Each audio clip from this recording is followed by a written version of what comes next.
没事吧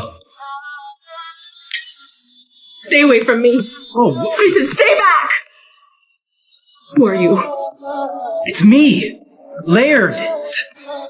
Who am I?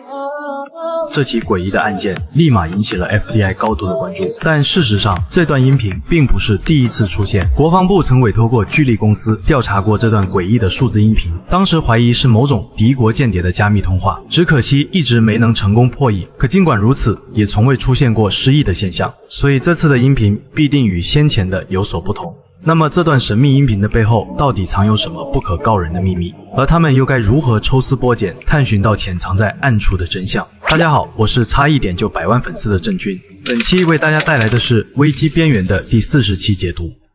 他们追踪到了第一起发射诡异音频的电台，映入眼帘的尸体也足以说明他们没有找错地方，而眼前悬